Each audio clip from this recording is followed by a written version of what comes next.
Kalau kita bicara tentang generasi sandwich sendiri kan, di mana seseorang itu berada dalam posisi di antara orang tua dan anaknya. Munculnya jadi berkeringat, berdebar-debar. Setelah dibawa ke dokter, saya baik-baik aja.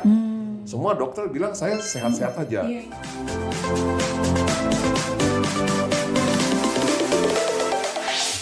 Hai, ketemu lagi dengan saya Rita Megawati sebagai host Anda di acara PDKT, yaitu Podcast Dokter Kesehatan Terpercaya bersama Rumah Sakit Umum Bella Bekasi. Nah, udah sering dengar kata cemas? Banyak orang sekarang merasakan kecemasan yang berlebih. Kenapa? Karena mungkin banyaknya tekanan hidup, cari pekerjaan yang lagi susah, atau banyak hal yang membuat kita cemas yang berlebihan. Dan jangan salah, kecemasan yang berlebihan bisa membuat sakit yang berkepanjangan. Dan bahkan bukan hanya sakit pusing, sakit kepala aja loh, tapi juga bisa kena ke lambung, bahkan bisa kena ke hal-hal lainnya. Nah, pingin tahu lebih detail, hari ini saya langsung udah ditemenin sama ahlinya nih, yaitu Dr. Saiful, spesialis kedokteran jiwa yang udah pasti langsung ada di depan saya nih. Hai dok, apa kabar? Hai, baik Bu Rita. Ya dok, mungkin mau sapa-sapa sahabat Bella kita nih dok, silakan. Oke, selamat pagi sahabat Bella. Saya dengan Dr. Saiful, spesialis kedokteran jiwa. Jadi langsung ahlinya. Nah, hari ini kita mau ngobrol banyak mengenai kecemasan. Jadi kalau bicara soal kecemasan dok, walaupun kesannya kata cemas itu kayak biasa aja gitu ya, tapi sebenarnya berpengaruh banyak ya dok belakangan ini. Betul. Karena bahkan ada istilah anxiety disorder. Ya. Itu sebenarnya istilah awamnya apa tuh dok? Mungkin Baik. sahabat Bella biar tahu nih. Oke. Ya, baik sahabat Bella. Jadi yang namanya anxiety disorder atau gangguan kecemasan, Iya. Bu. Jadi gangguan kecemasan itu merupakan payung besar dari beberapa gangguan-gangguan yang menyebabkan kecemasan. Yang biasanya ditandai oleh paling mudah ya, adanya detakan jantung yang berlebih, berkeringat, Jadi dan sering kegelisahan. deg-degan ya, Ya, betul. Ya. Itu biasanya karena hal-hal tertentu apa sih dok yang bisa menyebabkan kecemasan berlebih? Oh iya, jadi banyak sebenarnya Bu dan sahabat Bella, dalam artian yang jelas situasi lingkungan, dalam artian bagaimana seseorang dalam beradaptasi dengan lingkungan sekitarnya. Kemudian kedua yang juga nggak kalah penting, mungkin karakter si orang itu sendiri yang menyebabkan dia lebih mudah cemas dibandingkan orang lain. Oh, Ya. berarti ada bawaan juga bisa ya dok? Betul, betul, bawaan. Ya boleh dibilang bawaan lah, Gitu karena ya, karakter sih ya. Karakter ya. Ya. Dan nah kalau kita bicara soal kecemasan tadi, terus juga mungkin entah itu bawaan atau tadi ya dokter juga sudah mengatakan, Dr. Saiful bilang mengenai faktor lingkungan, mungkin Betul. perubahan yang begitu cepat, Betul. pindah kerja, Betul. lalu sekarang lagi zaman nih bullying juga mungkin di sekolah, itu juga bisa ya dok? Sangat mungkin itu. Betul. Iya, dan itu mesti segera dideteksi juga oleh pihak keluarga juga ya dok? Setuju, betul sekali. Betul ya, Dok. Karena Dan keluarga mungkin support ya. iya, kalau dari pengalaman dokter juga banyak banget mungkin ketemu hal-hal yang seperti itu di dalam hal ya di saat dokter praktek itu. Iya. Anak muda sekarang juga banyak ya dok. ngalamin Iya, gitu ya. banyak Bu Rita. Jadi selama saya berpraktek, terutama di Jakarta Bekasi Iya. ini, itu mungkin kebagian besar pasien saya memang dengan gangguan cemas. Dan kalau lihat dari usia, sahabat Bella dan Bu Rita, Iya. usianya tuh dari mulai boleh dibilang dari 18 tahun loh. Oh, jadi dari usia sekolah pun iya, sudah ada betul. kecemasan ya. Sampai yang paling usia ini yang 40 tahun tuh ada. Dan Nah, dok, kalau bicara usia muda, itu ada kaitannya nggak sih dok sama sekarang kan lagi banyak juga nih istilah generasi sandwich gitu. Itu kalau bicara gitu, apakah karena anak-anak muda sekarang udah mulai banyak yang mungkin berbisnis atau mungkin punya pekerjaan atau mungkin dia harus nanggung keluarga dan lain-lain, itu gimana tuh dok? ya, itu sih salah satu faktor ya, Bu Rita, sahabat Bella. Kalau kita bicara tentang generasi sandwich sendiri kan, itu kan baru ditemukannya tahun 1981 tuh oleh dua orang profesor dari Amerika yang mengatakan bahwa di mana seseorang itu berada dalam posisi di antara orang tua dan anaknya. Jadi nggak muda-muda banget tuh, Iya. nggak muda-muda banget. Di mana Pasangan muda lah ya ya, dok? pasangan muda, dan itu lebih kepada tanggung jawab sebenarnya. Dan mungkin si pasangan ini ya tadi yang berita Iya, bilang iya. mengalami perubahan yang cepat, jadi terkejut. Iya, iya. Sehingga yang paling sering memang, yang bukan paling sering lah, tapi Umum. kerap, itu memang tanpa dibicarakan langsung tersirat memang bahwa tanggung jawab biasanya sebagai tulang punggung. Oh. Ya. Itu lebih karena dianya sendiri tidak siap untuk melakukan tanggung jawab tersebut, atau memang ada faktor penolakan dari dalam dirinya tuh dok, kalau yang kayak gitu? Nah itu bagus banget tuh pertanyaannya Bu Rita, sahabat Bella. Penolakan dalam dirinya, dalam artian sih sebenarnya apalagi di kita ya, Iya. di Indonesia sebenarnya itu harusnya bukan satu masalah, karena memang kita kan tipe keluarga yang besar dan akrab, dekat. Iya, iya, betul. Tapi tadi penolakan. Yang banyak memang adalah ya akhirnya kalau itu kita bicara ke belakang, bahwa di mana ternyata si orang ini atau si pasangan ini salah satunya mengalami pengabaian saat dia kecil oleh orang tuanya. Orang tua. Oh. Saat dia sudah mapan, kok saya yang harus Bertanggung jawab. Nah, itu jadi membingungkan buat dia. Satu sisi dia mau bertanggung jawab, tapi ya macam-macam. Akhirnya kadang-kadang yang muncul malah rasa bersalah gitu. Oke. Rasa bersalah atau mungkin malah rasa marah sebenarnya dengan kondisi. Ya, jadi dua-duanya bisa berperan tuh. Jadi pertama rasa bersalah dalam artian, dulu saya diabaikan, kenapa saya mesti nanggung? Tapi ada rasa amarah juga. Iya, gitu. iya. Kamu kan dulu, gitu. Jadi artinya Iya.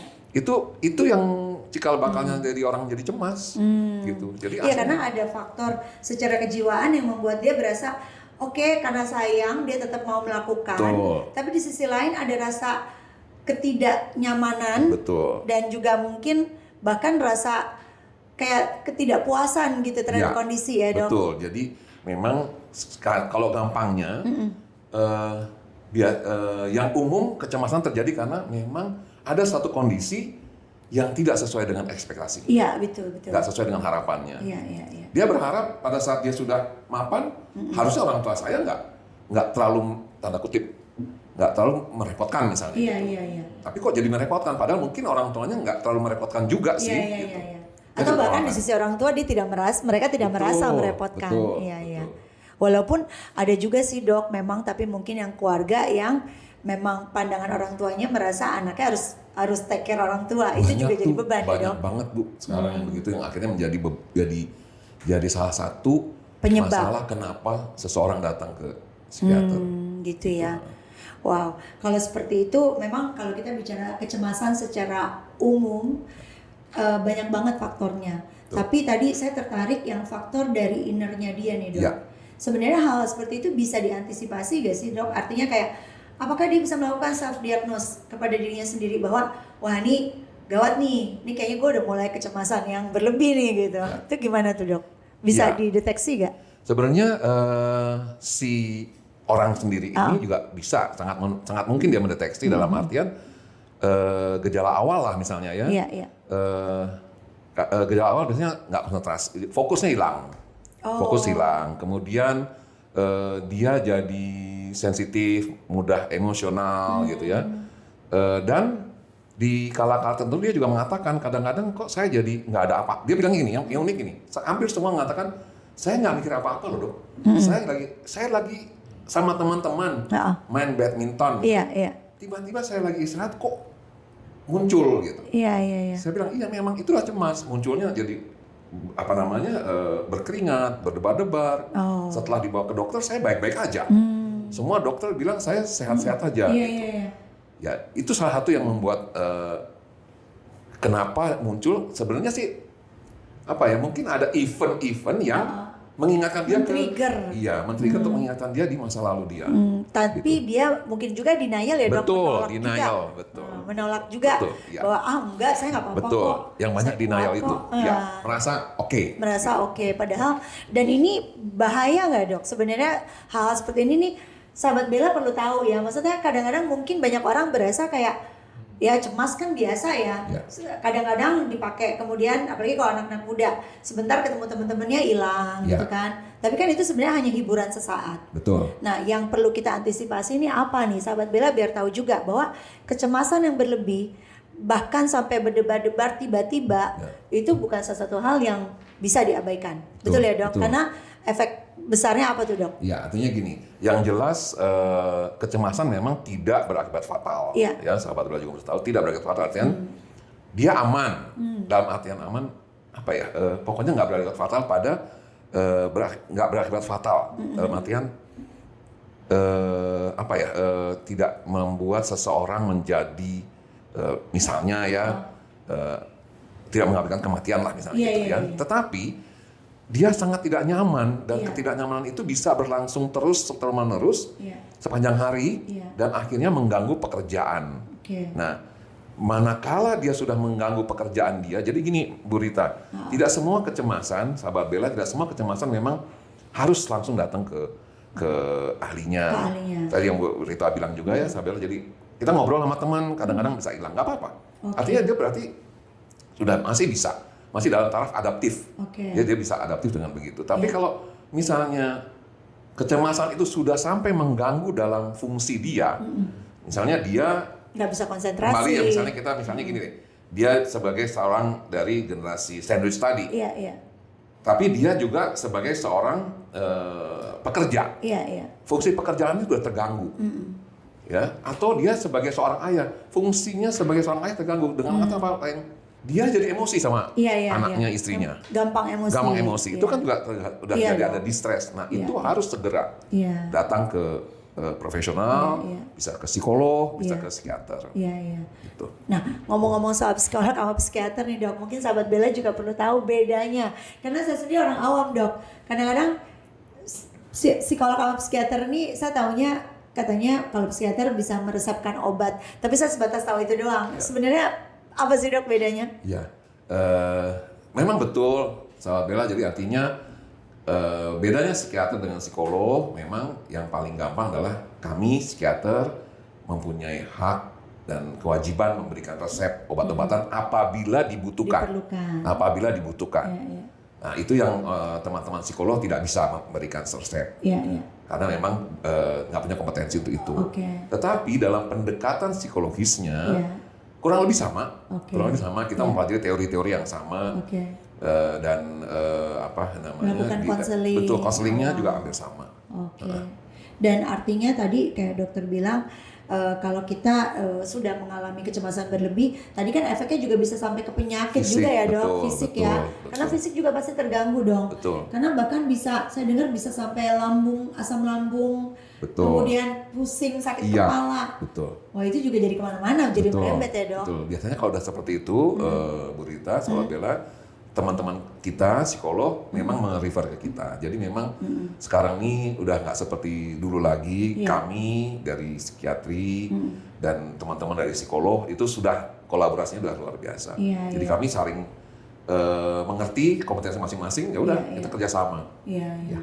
Nah, balik lagi, Dok, soal anxiety disorder. Itu sebenarnya tadi kan dokter ada sebutin juga ada beberapa ciri-ciri. Ya. Tapi mungkin belum sampai ke hal yang sifatnya ekstrim atau Iya. berbahaya. Tapi saya pernah dengar nih, Dok, istilah GAD, Generalized Anxiety Disorder. Oke. Kemudian ada Panic Disorder. Kemudian ada Social Anxiety Disorder. Oke. Itu boleh dikasih tahu nggak, Dok? Beda-bedanya itu kira-kira apa aja tuh, Dok? Baik. Jadi yang memang yang sering datang, yang sering kita alami, sahabat Bella, Bu Rita, adalah yang tadi GAD. GAD itu Generalized Anxiety Disorder atau bahasa Indonesia adalah gangguan cemas menyeluruh. Oke. Nah, seorang dengan gangguan cemas menyeluruh ini, semua gangguan cemas itu kita anggap sebagai gangguan apabila tadi Bu sudah mengalami gangguan dalam sebagai fungsinya Iya. dan ada distress. Iya. Yang kedua, waktunya kurang lebih 2 minggu secara terus-menerus mengalami GAD tadi ya. Oke. Nah, apa tuh yang dialami? Kecemasannya sampai seorang mengalami gangguan cemas menyeluruh atau GAD itu si orang itu sampai nggak bisa keluar rumah, Bu. Sahabat Bella. Jadi begitu mau keluar rumah, nah ini kalau bahasa anak-anak sekarang, punya overthinking, Ketakutan. Begitu mau keluar rumah, nanti kalau jangan-jangan bla bla bla, dia nggak akan jadi keluar rumah. Itu kalau kayak adik, sampai nggak keluar rumah tuh, dan itu sering terjadi seperti itu. Iya, sebenarnya cukup bahaya juga ya, Iya, Dok, dan betul. cukup mengganggu ya. Betul. Jadi itu cirinya. Dan biasanya dikaitkannya dengan nanti kalau saya sakit ini gimana? Nanti kalau saya sakit itu gimana? Dan yang paling ekstrim, saya takut, tanda kutip, jadi, tanda kutip, karena saya pakai tanda kutip, karena kita nggak pernah pakai lagi istilah ini, Iya.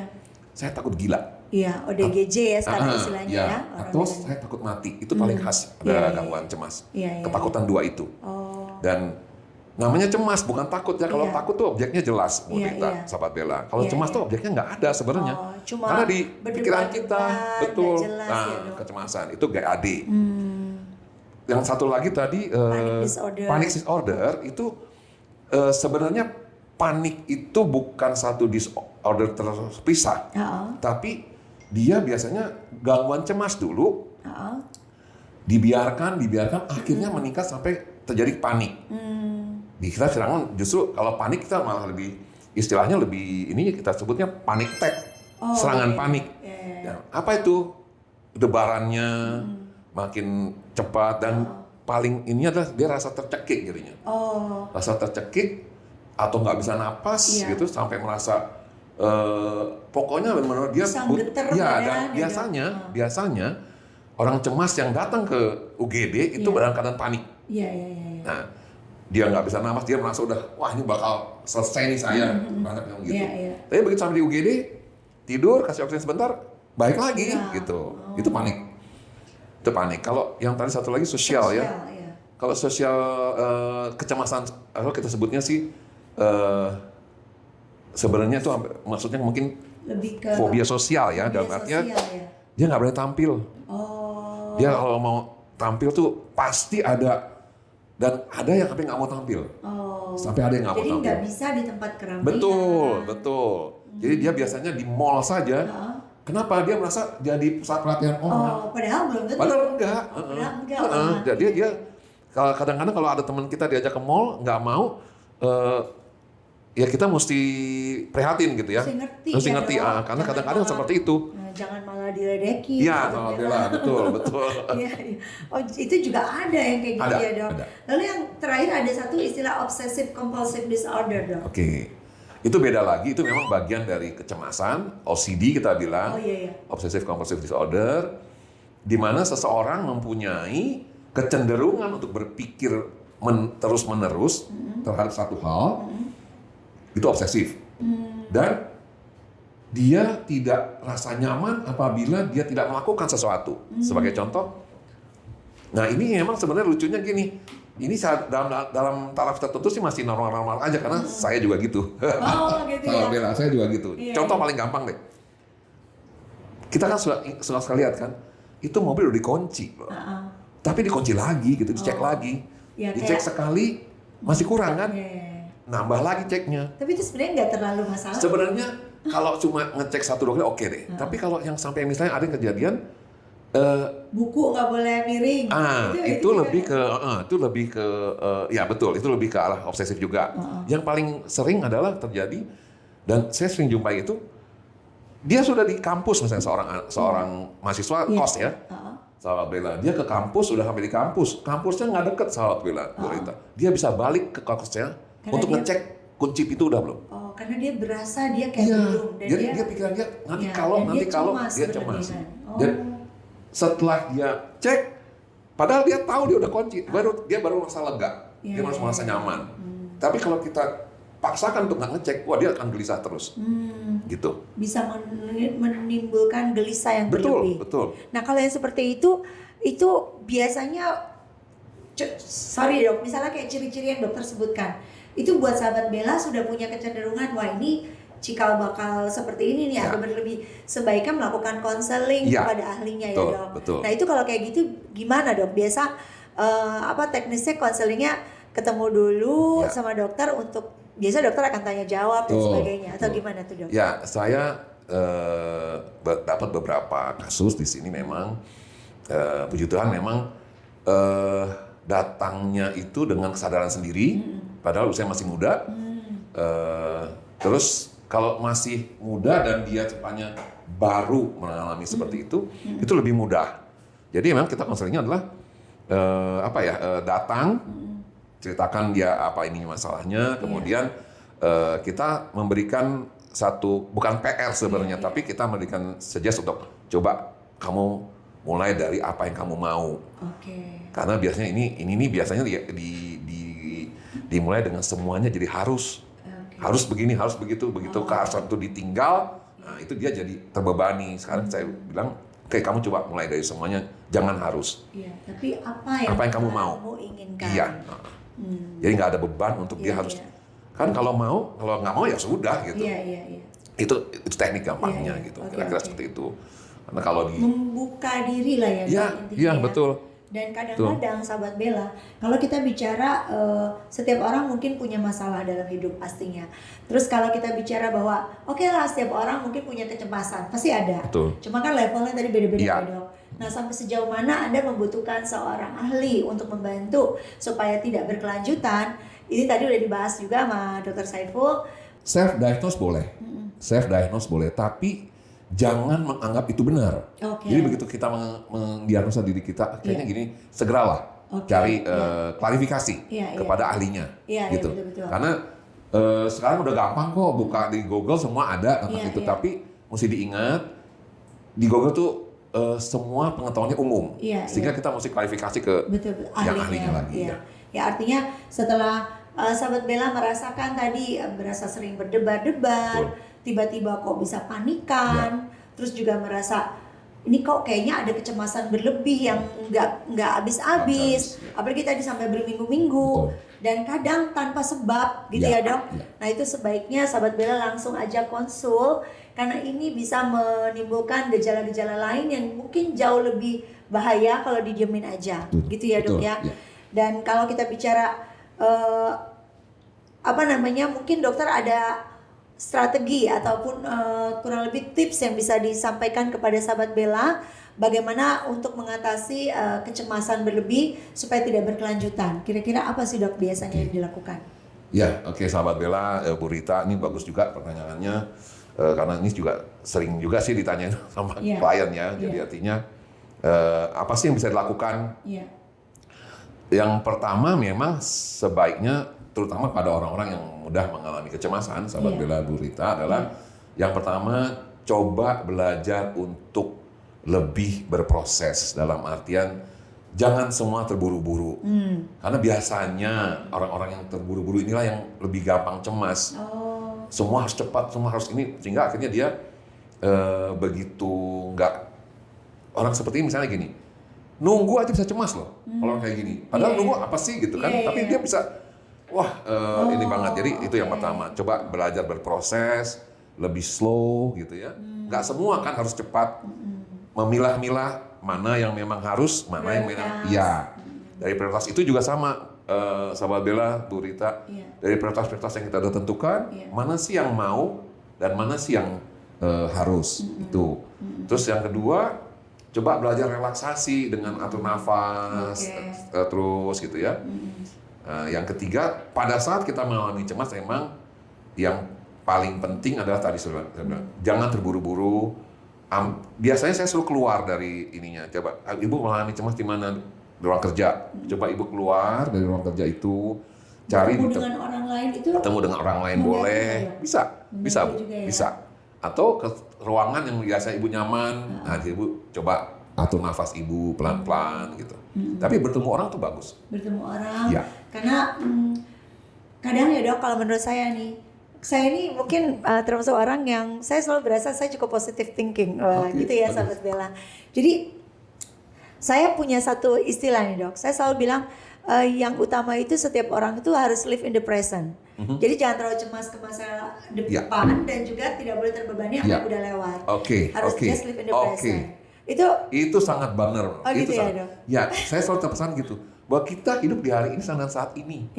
Nah memang yang banyak itu Bu, jadi biasanya orang-orang seperti itu, saya selalu gini, ini kita hari Jumat loh, sahabat Bella, Bu, kita masih Jumat. Tapi orang-orang yang seperti ini udah di Senin. Udah pikirannya. panik ya. Iya, udah pikirannya di Senin. Iya. Ngapain? Iya. Masih weekend dan lain-lain. Iya. Jadi santailah kalau kita mau santai. Benar, present.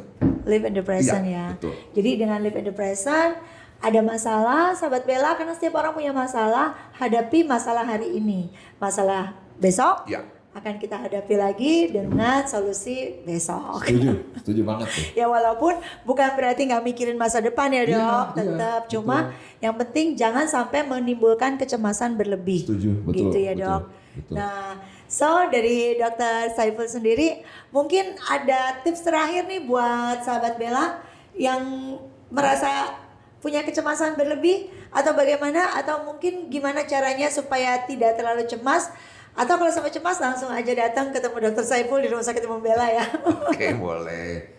Jadi, apa Dok? Mungkin ada penutup khusus nih buat saran sahabat saya Bella. untuk sahabat Bella, belajarlah berproses, ya, jangan terburu-buru.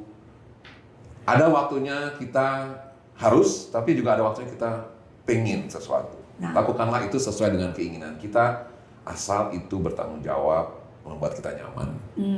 Kira-kira gitu Bu Rita? Ya. Ini lebih ke masalah bagaimana kita melakukan sesuatu yang terbaik untuk diri kita pribadi dulu. Karena apapun yang sudah baik terhadap diri kita, itu biasanya juga akan baik untuk lingkungan terdekat kita. Dan juga efeknya akan jangka panjangnya pasti akan baik buat semuanya ya Dok. Setuju banget. Gitu. Ya, Bu Rita. Oke, so jangan lupa, saya rasa itu aja dulu perbincangan kita kali ini. Seru banget, kalau diterusin bakal ada another podcast lagi nih bersama Dr. Saiful. Dr. Saiful, sebelumnya saya mau ucapin terima kasih. Ya, sama-sama. Dan pastinya buat sahabat Bella, langsung jangan lupa untuk follow IG dan juga lihat websitenya langsung dari Rumah Sakit Umum Bella yang alamatnya akan dituliskan di bawah ini. So, sampai ketemu lagi di acara podcast kita berikutnya dengan saya Rita dan Dr. Saiful. Salam.